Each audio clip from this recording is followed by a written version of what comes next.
So here's the Chapter 8 exam review.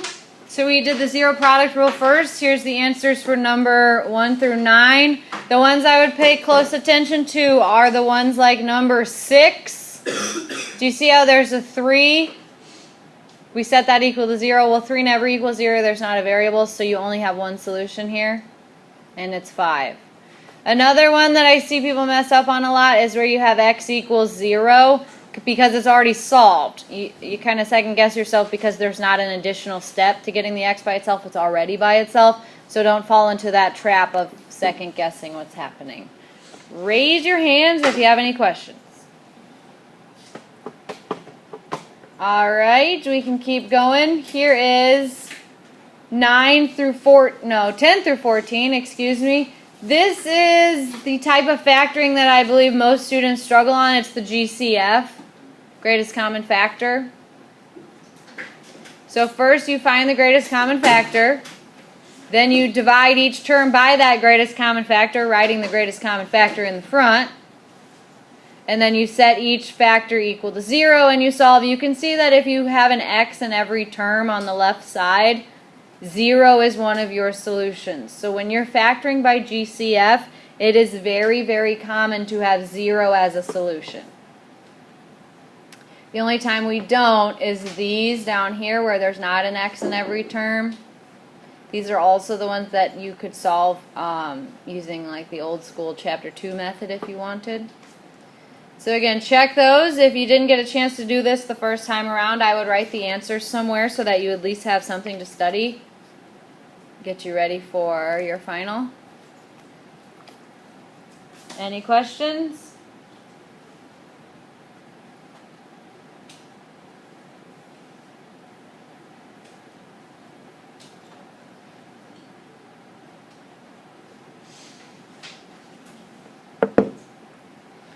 All right, keep it going. Here is the factor by MA and the zero product rule. So remember, the third number is your multiply number.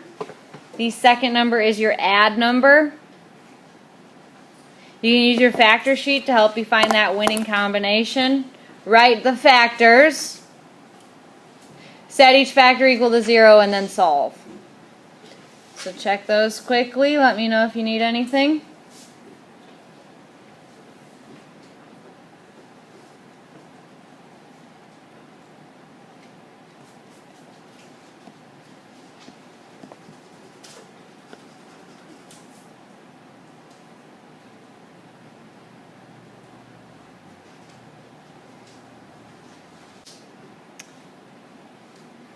So dots is from 20 to 24.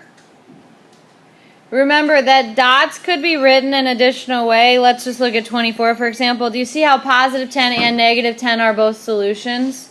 So one way to write that, instead of writing it out twice, you could just use the plus or minus symbol. Now the problem with a multiple choice final is that you might write it this way, but I might write it this way.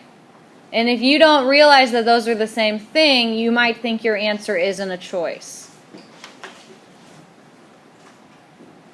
Okay, so you need to recognize that you could write it in two separate numbers, or you could write it with the plus or minus symbol, and it's the same thing.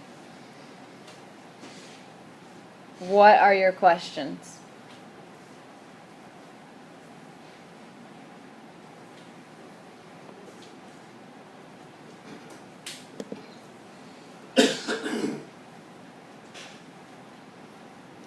Anyone have any more dots questions?